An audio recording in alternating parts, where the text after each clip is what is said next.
O movimento negro no Brasil corresponde a vários movimentos culturais, sociais e políticos. Esse ativismo resistente conseguiu reforçar a identidade étnica, criar leis, resgatar memórias, valores e tradições.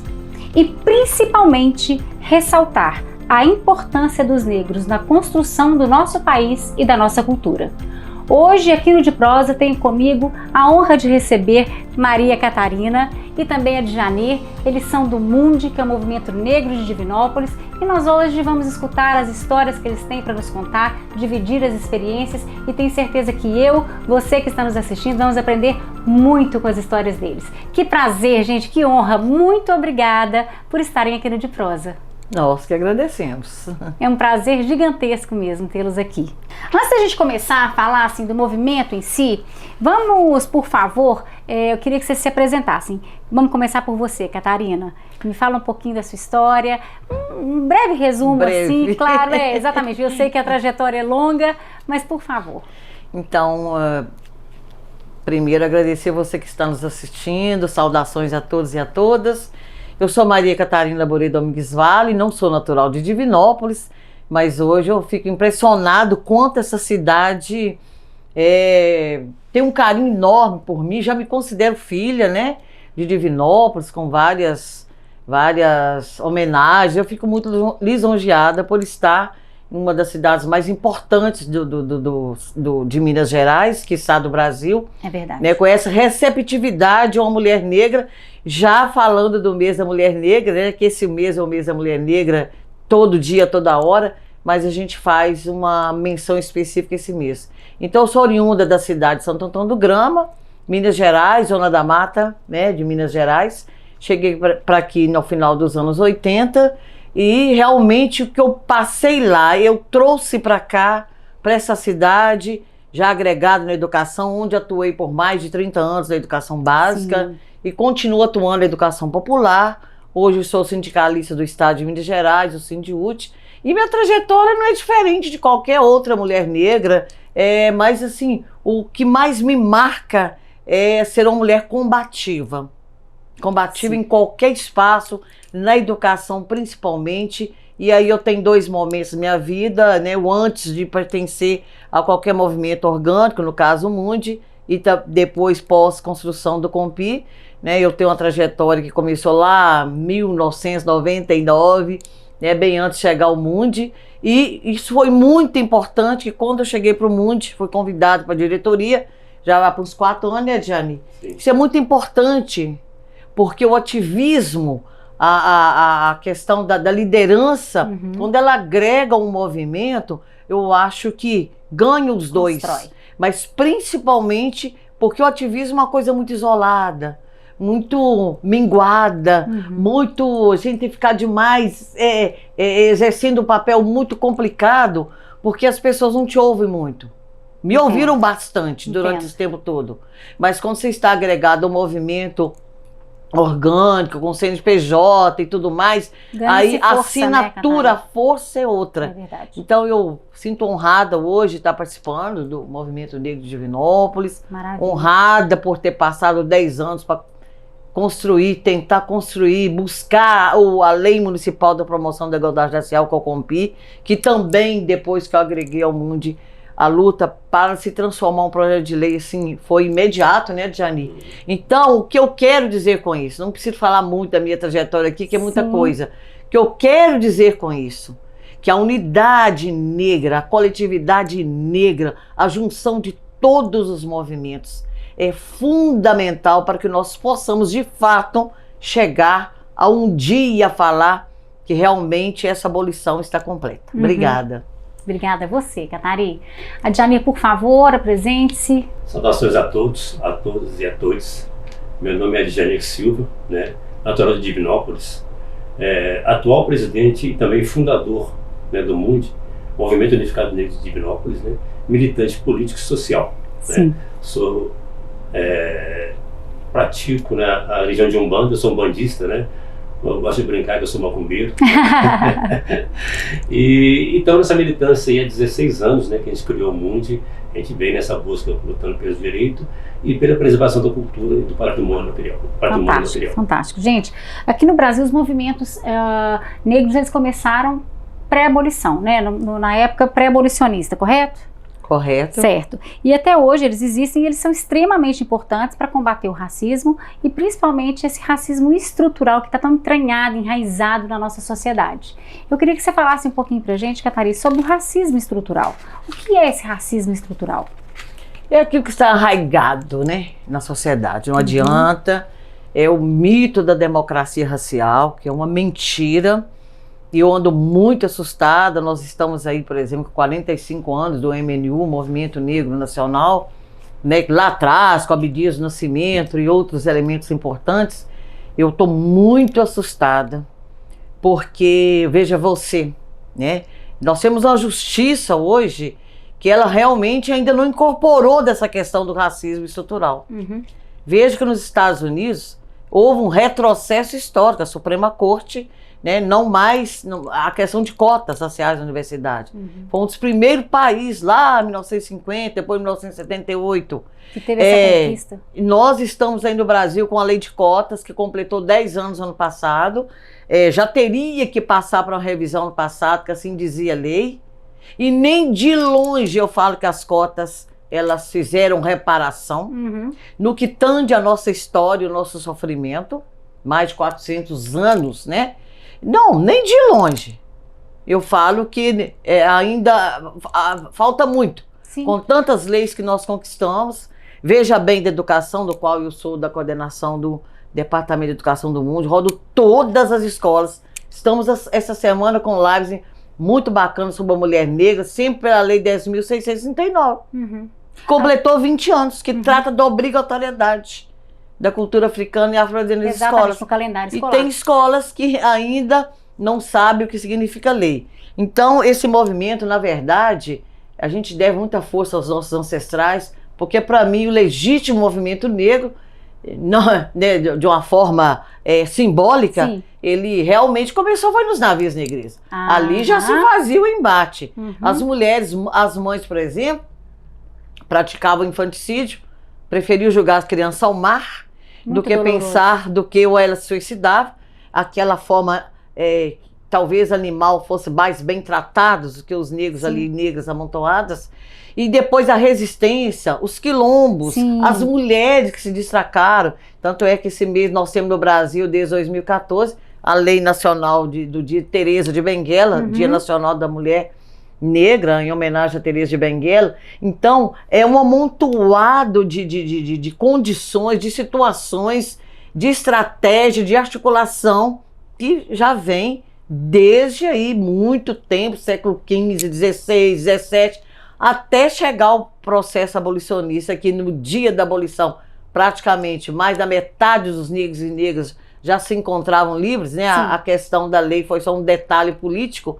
Então, só que eu penso que o abolicionismo 521, ele está muito difícil, porque ele exige muito mais do que a gente pensa.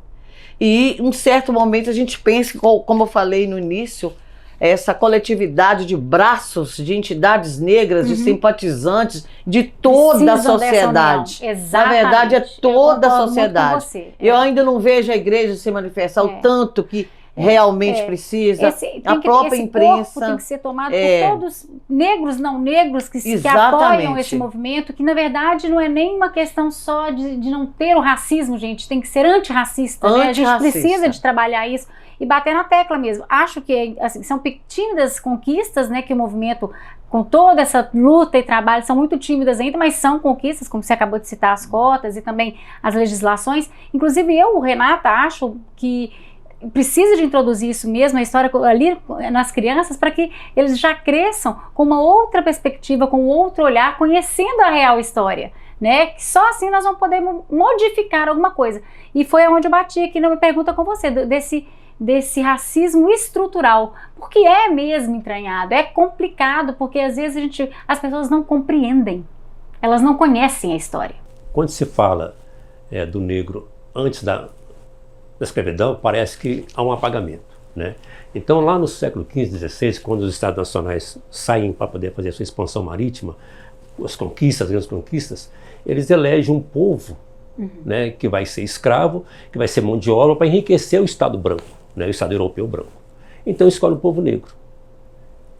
Faz o tráfico negreiro, né, para as Américas, né, né, Europa, Ásia, e começa a explorar esse pessoal, né? Então o Estado ali, ele se constitui, a estrutura do Estado racista, para poder subjugar um povo, para enriquecer com essa mão de obra, né? E passa aqui no nosso caso aqui quase 400 anos fazendo isso, né, em termos de Brasil. Então o Estado, em sua estrutura, ele vai todo ser estruturado para isso, para poder manter essa subjugação desse povo, para poder explorar ao máximo esse povo, para poder criar uma riqueza que não devolve nada para esse povo, né? Retira esse povo da sua terra pátria, manda para outros lugares para poder ser explorado, para poder perder a vida e não ter direito de mais nada. Então o Estado se constitui disso, porque ele estruturalmente faz isso, né? E às vezes a gente costuma pensar que o racismo é de pessoa a pessoa, e não é isso. Ele está engendrado lá dentro do Estado, que é racista, que é capitalista, né? Que acaba fazendo isso. O capital, então, é um mote, né, para poder manter o racismo e a escravidão. No início, né, veio com essa... E para sustentar o mito da democracia racial. Isso é muito importante para essa estrutura. Isso é muito importante. Completando o que o Jani falou, é claro que o racismo estrutural, ele se fortaleceu lá no início, Certo. continua se fortalecendo. A tentativa de fortalecer está cada vez mais gritante no mundo. Verdade. No mundo. E no Brasil a gente tem muita preocupação, porque é um país que o quê? Quando completava 115 anos de uma falsa abolição, é que foi sancionada uma lei para chegar até a educação. Agora se imagina o quanto de gerações e gerações que aprenderam tudo de forma errada, toda negativa a esse povo, como que esses alunos e crianças vão entender o que é o racismo estrutural. Sim. E é claro, em cima de uma estrutura racista, como nós tivemos uma tentativa 4 anos passados aí, que reafirmou isso em muita gente, em todos os tipos de preconceito, que a gente defende é contra todos os tipos de preconceito, e é complicado, e é a partir das instituições. E eu falo que o olhar nosso é só olhar para cada instituição e ver quantos negros e negras trabalham ali. E essa reparação agora é muito difícil. Não, eu já sou pessoa, eu sou combativo de pé no chão, isso não vai acabar nunca. Não vai acabar nunca. Não vai acabar nunca. Porque são 400, aqui no Brasil, falando 400 anos de dívida, não dá pra gente reparar isso. E assim, nenhum país fez isso onde teve o processo. Os Estados Unidos fez, guerra de secessão, e está retrocedendo. Você pega toda a Europa cheia de xenofobia e racismo. Então, o Brasil, nós tivemos uma fase que eu considero que ela foi importante. Hoje, eu falo que a fase, né, do ex-presidente Bolsonaro, ela foi importante de um ponto de vista. Ela reacendeu em todas as pessoas aquele ódio a negro, aquele ódio homossexual, reacendeu. Porque a gente ficava meio que camuflado, aí todo mundo realmente, a coisa ferveu de uma tal forma, porque teve um respaldo, onde que eu falo que a questão estrutural. ela respalda cá. Só que para mim, por exemplo, Catarina, no dia a dia dessa luta, sei como é que foi importante. Há pessoas que eu jamais imaginava que estavam ali. Quer dizer, ela teve um respaldo da estrutura política racista, que foi o governo dele, mas para além disso, eu quero colocar o seguinte, né? O racismo institucional, ele é que é base para tirando a colocação de Jani da maneira mais generalizada do Estado, mas nós sempre entender que o racismo institucional, ele é base para o estrutural. Vou explicar. Você tem uma imprensa, uma instituição, uma escola, uma instituição, onde eu vou muito, inclusive direto, para combater práticas racistas de professores com alunos, funcionários. É impressionante isso, né? Tanto é que nós conseguimos, né, Jani, a época, 2020, 2019, Dr. Manel era presidente da OAB, nós adentramos lá para uma palestra de reforma da Previdência, e ali eu já fui colocando, fiz algumas colocações da questão previdenciária para o negro, e ele imediatamente, nós já estávamos com o ofício, que a gente tem que ter estratégia, eu pensei, já vamos levar o ofício. E no instante ele chamou, o que vocês querem? Nós queremos uma comissão da igualdade racial, para ajudar esses casos de racismo em Divinópolis que acontecem e muito. Sim. Por isso, nosso espaço que ele é muito importante, porque isso aqui, ó, isso que está acontecendo, o seu convite já é uma ação abolicionista. É necessário. Porque poucos e poucos a imprensa nos chamam para isso. Certo. Muitas vezes a gente bate a porta, né, Jane? Olha, é mês da mulher negra, a gente pode ir aí, mas não existe pauta pra gente. Incansáveis, eu E sei. nossa imprensa negra nos anos 30, ela foi fabulosa em São Paulo, mas infelizmente os movimentos não conseguem mais. Esse chamava a imprensa negra, né? O jornal O Homem de Cor, tudo era tratado, mas a gente vai chegar lá. Sim. Então eu acho que a instituição, a escola, a igreja, a imprensa, o comércio, qualquer departamento que se diz instituição, é ali que brota. Se não consegue vencer aquilo ali, vai reforçando essa estrutura. E a coisa mais difícil é reconhecer os diversos tipos de racismo. As pessoas só reconhecem aquele que choca. Mas eu concordo com você, Catari. Essa questão ela precisa de vir dessa responsabilidade das instituições para disseminar, né? Nossa, demora muito. Você vê a igreja, quando completou 100 anos de abolição, a igreja criou o tema da campanha da fraternidade. O negro não passou daí, né? Você sabe que isso é um manto de racismo, é a igreja, é o Vaticano, etc e tal. E eu acompanho muitos trabalhos da Pastoral Afro-Leste, é uma bacana demais, inclusive de Divinópolis está envolvido. Essa semana inteirinha que passou, houve envolvimento da Pastoral Leste, de bispos negros, padres negros, Divinópolis não vai. Mas nós vamos conversar lá. É isso, é a resistência mesmo, né? É a água mole, pedra dura, tanto bate até que fura. E tarde, né? Muito tarde. Muito tarde, mas... igual você falou. Agora, Janine, me explica uma coisa a você, Catari, essa diferença dos termos preto e negro. E qual é a forma certa da gente se conversar com a pessoa, chamar a pessoa de uma pessoa preta ou uma pessoa de pessoa negra? Isso é uma polêmica, né? Eu me baseio muito no IBGE, que a partir do momento que o IBGE, que é legítimo para isso, né? Delimitou lá nos questionários, né? As 5 classificações étnicas, aí passou a ter um entendimento melhor, mas ainda assim é complicado, somente quando a gente vai na escola. E eu, como faço parte de banca de cotistas, de avaliação de alunos cotistas no Cefet, representando o MUND, então hoje o que é negro, preto e pardo? Então veja bem, o que quem compõe a população negra do Brasil? Ela é composta de pretos e pardos. Pretos e pardos. Certo. Então, eu e a Diane, nós somos pretos, né? Sim. Pretos. Se tivesse uma pessoa aqui, uma outra pessoa aqui que fosse fruto de um casamento entre um branco e um negro, poderia ser pardo mais claro, mais escuro e até bem mais claro, que é a complexidade na hora da gente fazer as entrevistas. Então, preto é a cor, preta. Eu sou uma pessoa preta, eu sou uma mulher preta. Certo. Negra é o substantivo maior. Negro é aquilo que se refere à população negra de uma forma geral, que vai ter suas classificações. Por quê? Porque, infelizmente, no Brasil, nós não vamos encontrar a população preta, tipicamente preta. Não vamos, por conta dessa série de miscigenação. E parda, as pessoas confundem muito, tem muito problema, mas o que torna o Brasil hoje, com a maior população negra, a população negra do Brasil ser a maior, é exatamente essa somatória de pretos e pardos. E volto a dizer, então, de acordo com a tonalidade da pele, é preto, menos preto, mais preto, sim, pardo, menos pardo. Mas é correto se chamar a pessoa preta, né? É preto, em chamar de preto. Quando você fala negro, você está, aquele homem negro, não tá incorreto. Mas o negro, volto a dizer, ele se refere a uma mais classificação generalizada. Entendo. Isso Perfeito. também é coisa que veio lá do separatismo, né? Sim. Europeu, não é coisa que... Isso também não é novidade. Não. Tem essa, né, gradação, né, que vai a um colorismo, que também é usado para dividir, né? Até dominar também. Porque quando você tem, né, vamos levar de Lombroso, né? Lombroso tem uma filosofia dentro, trocando em miúdos, quanto mais preto, mais culpado o sujeito é.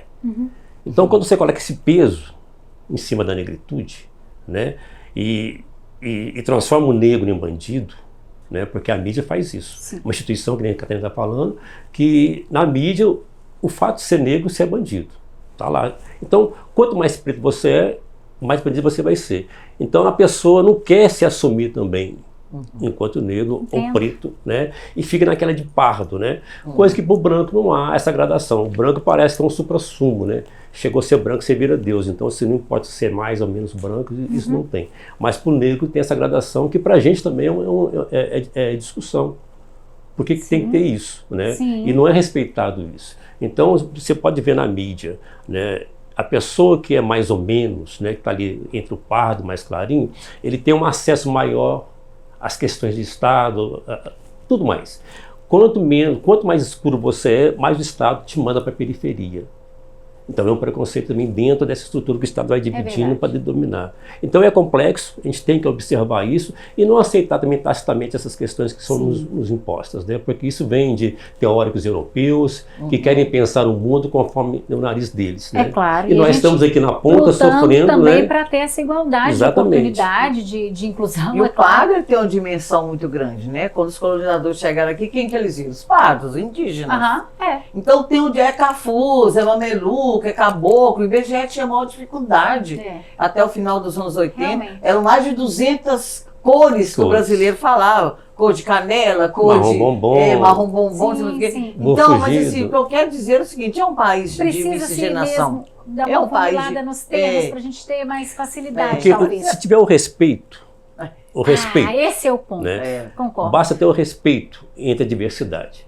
Eu costumo dizer sempre, Deus na infinita sabedoria, ele nunca criou uma coisa igual a outra. Tudo é diferente.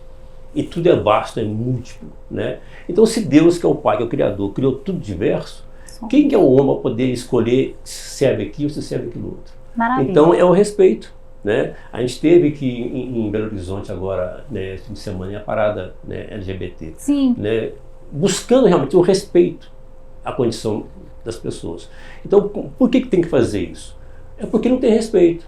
Por que tem que ter um movimento negro? Porque não tem que ter respeito. Por que tem que ter o movimento das mulheres? Né? Porque não tem respeito. E esses movimentos, eles precisam se unir. Assim, porque não é tão fácil assim como se fala, sabe? Porque são pessoas que estão até na linha da vulnerabilidade. Porque os grupos ficam muito assim, os movimentos, eles ficam muito assim, voltados para as... E não é isso. Nós temos que fazer uma abrangência nisso aí. Né? Não, meu público é LGBT, então tá, aqui é o nosso... Não é.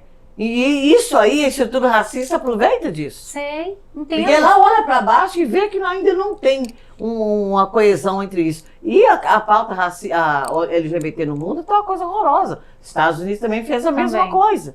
A mesma coisa. Então, essa dificuldade da diversidade, da gente realmente falar estamos coesos, estamos unidos, é que vai aos poucos, né, tirando essa questão do racismo estrutural. E que nos preocupa muito. Concordo com você.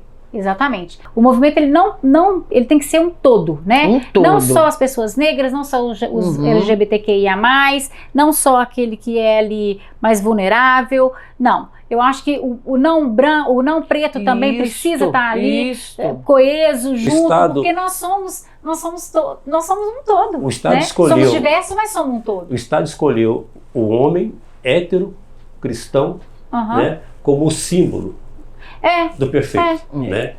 Tudo que foge a isso é discriminado. Né? Então o Estado ele foi feito para uma minoria muito pouca. Né? O que é surreal, assim, porque o mundo não é esse. Não é esse. Demora muito, né, Renato? Você vê, você tem um longo, mais de 400 anos dessa situação, em que era negro, quero deixar isso bem claro. Quando eu defendo o coletivo, a gente tem que olhar para trás e pensar qual é a etnia que sofreu mesmo nesse país. Verdade. Foi o povo negro. É a questão histórica, que foi escravizado, de saber disso. Que foi escravizado. Você veja bem, para dizer, nossa, é claro, eu defendo a África, mas a África tem muitos erros. Tem muitos ditadores.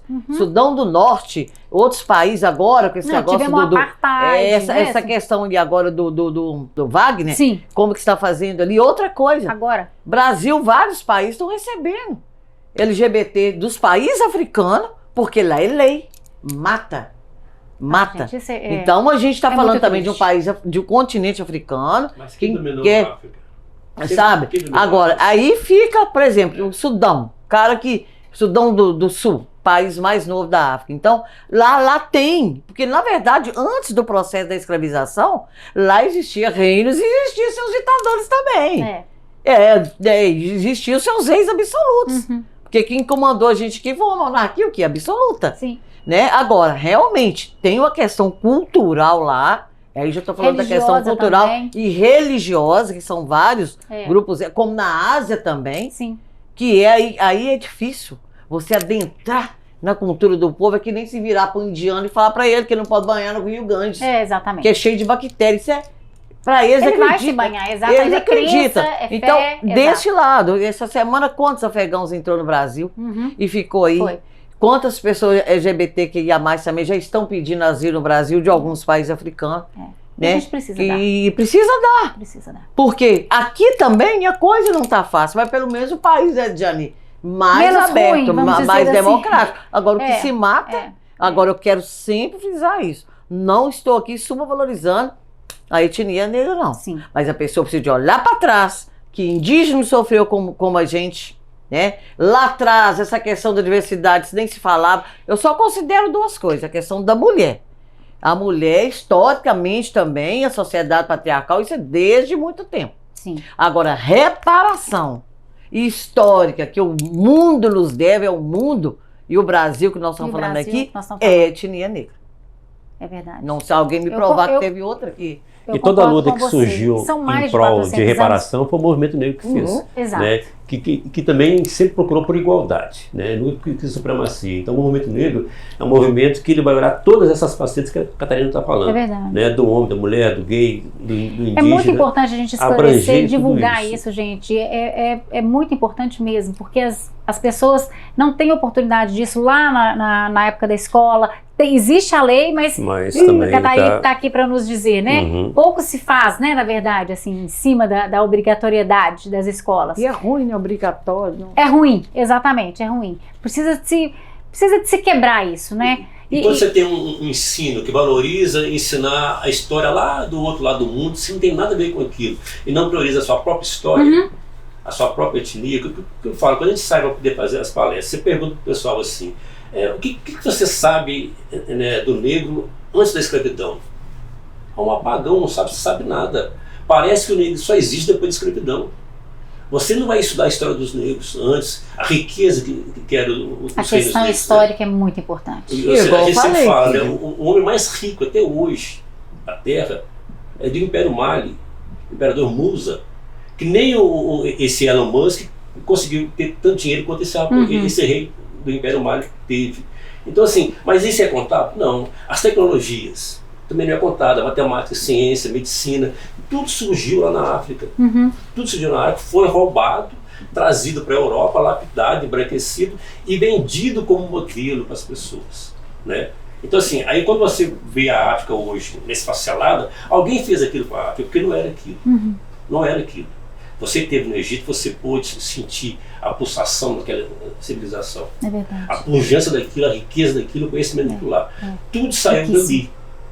Todo conhecimento que existe no mundo hoje saiu dali. Verdade. Aí trouxeram para a Europa. Lapidaram da África, né? Acha graça da África branca e a África negra, né? Mas eu volto a falar, gente. A gente tem que analisar bem as coisas. Um país em que 115 anos depois é que se começou a poder falar isso na escola, imagine também, não culpo os educadores, eu não culpo o sistema educacional, porque nem eles também tinham esse conhecimento, que agora que é possível. E hoje, é difícil. falando assim, e hoje, nós também estamos aprendendo, quer dizer que a gente está constantemente na nossa aprendendo. atualidade hoje, assim, quais são os objetivos do movimento negro? Além dessa reparação que é tão difícil, porque tem tanto tempo, tem tanta coisa que se envolve, é a igualdade e o respeito? Essa é a meta. Olha, eu penso que um dos maiores objetivos do movimento negro é o que, por isso eu lutei tanto para construir o Compi, e está sendo outra luta para ele ser reafirmado. Sim. É o seguinte, se no nosso município nós não conseguirmos avançar na luta pela igualdade, reparação, ações afirmativas, esquece. luta negra. Começar no nosso meio, luta, é na pelo minha nosso rua. meio, é. Eu sou uma pessoa muito prática na Tá luta, é certo. na nossa rua. Dentro de casa. É por isso que não há medidas para a gente estar aí lá na educação e centralizar. Vai Perfeito. chegar uma hora que nós vamos ter que revolucionar. Perfeito. Porque a cidade é a célula. O bairro, a rua, a cidade. Se nós conseguirmos mudar aqui, então não adianta com essa balela, igualdade, nível de... Não. Eu quero saber o seguinte, em Divinópolis, que está muito ruim ainda. Muito ruim. Né? Não por conta da questão municipal. Foi a questão da luta mesmo. Precisamos avançar porque nós temos espaço para isso. Toda luta... Então, se não começar no município, certo. não chega a lugar nenhum. Então agora eu quero que vocês me falem um pouquinho também sobre a contribuição das pessoas pretas para a cultura, para a parte da gastronomia, porque a gente tem tanta coisa para enaltecer e que às vezes não é tão relevante assim, as pessoas não colocam, né, aqui na ponta. Então vamos trazer um pouquinho isso aqui para a ponta? Vamos trazer isso para a visibilidade e que as pessoas que estão nos assistindo ali possam saber um pouco mais sobre isso? É tanta coisa, começa aí, Djani. Eu só quero... Mas assim, resumidamente, por exemplo, alguém que você gostaria de enaltecer, que você gostaria de compartilhar com a gente, assim, uma inspiração, uma referência, algo nesse sentido. Tem muita gente preta que precisa ser enaltecida, né? Que nem eu falo, a luta, ela, além de ser local, ela tem que ser também, né, global. Não tem como você lutar só numa ponta ou não. Claro. Né? Tem pessoas que fazem a luta aqui, pessoas que fazem a luta lá, e tem que juntar isso tudo. Nós passamos um bom tempo no país vendo vultos, né, negros embranquecidos, né, que a gente achava que era branco. Eles foram embranquecidos pelo sistema. Entendi. E a gente achava que... Então, assim, tem muita gente que está aí, né, que precisa ser trazido à tona, né, dentro da sua luta. Luiz Gama, que é o primeiro advogado, né, que você pode considerar também. Então, sei que foi embranquecido ao longo do tempo e ficando por aí, Machado de Assis e vários outros personagens da história. Então, quando você tem uma lei que obriga o ensino da cultura, né, africana e afro-brasileira nas escolas, é para isso. Para trazer esses vultos à tona, para se conhecer a luta de cada um, porque senão o povo negro fica achando que não tem heróis, né? Que herói é só o super-homem. Isso, exatamente. E tem muito herói. Tem muito herói. Né? Tem então, muita gente que deu a vida, deu seu sangue, deu a sua família por coisas que acredita, né? Que acreditava. Se Zumbi não acreditasse na Zumbi luta, dos Palmares, né? Foi o Quilombo, um dos mais conhecidos e importantes assim, que a gente tem na história. E aí então uma questão muito importante, né? Eu, o historiador há muitos anos, dei aula de história, eu vejo que nós estamos em retrocesso. Porque eu sou uma pessoa bem realista no que eu digo. Certo. Quando eu falo que se a gente não avançar no município, é claro que avançar no município, isso significa o quê? Cada um no seu campo lutando. Porque o Brasil ainda é considerado um país racista. Vai lá no Amazonas, que completou antes, foi avante, e eu à frente. A abolição da escravidão lá foi antes da nossa falsa, do Ceará. Olha Alagoas como está hoje, terra de zumbi. O que está faltando então? Ou está faltando a luta municipal, né? Você tem lá, ó, Quilombo Palmares está lá. Olha a situação de Alagoas agora. Quem é que está lá naquela situação? É, verdade. Então, por isso que eu ponho uma certa lógica nessa minha afirmação, que quem forma os 5.557 municípios do país são o quê? Quem forma o Brasil é o quê? Os 5.550 e poucos municípios. E a coisa está mal no Brasil. Se está mal, porque essa luta que a gente faz aqui, pode contar os municípios que faz. Entendeu? Então, assim, eu acho que a gente deu uma parada. Eu acho que a luta abolicionista do século XXI, ela está avançando pouco. Se você colocar o século XIX, em que era igreja, era teatro, era cinema, era uma evolução, era mídia, tínhamos um jornal, enfrentou ditadura. Hoje a gente não enfrenta ditadura como enfrentou os negros, Black Power, os jogadores de futebol. Você está entendendo? Os nossos movimentos sociais que aconteceram no Nordeste, a própria Inconfidência Mineira. São muitos. Então, acho realmente, assim, na atualidade, eu acho que na época tinha muitas dificuldades. Poxa, era um governo absolutista. Estou entendendo por que esse caminhar do século XXI Porque todos nós vamos ter que ter esse caminho. Sim. Ele está ainda entravado, mas heróis e heroínas foram muitos, mas nós precisamos ter os nossos agora. E precisamos de fazer a nossa parte, né? Então E agora fazer a vamos nossa falar um parte. pouquinho da nossa parte, da parte de vocês aqui, que esse trabalho que o Mundi realiza aqui em Divinópolis também, que é incrível, que inclusive agora nós vamos ter sede própria, não é isso? Então, Ué, vamos. pedir, né, Nós precisamos, né? Não, é exatamente. A intenção é exatamente essa, não é? Construir a sede. Eu estou muito feliz. Nós puxamos o Jani para procurar o CNPJ aí, gente. Procura o CNPJ, Jani. Olha, veja bem, Renata, e quem está me ouvindo. Nós somos fruto de 7 atos que marginalizaram a população negra do Brasil. Atos mesmo. Ventre livre, né, lei de sexagenário, Constituição de 1824 proibia negro estudar, e ali estava a lei de terras. Por que até hoje, né, nós ainda temos que minguar pela nossa terra, pela nossa independência física? Os nossos estão nos piores lugares das grandes cidades.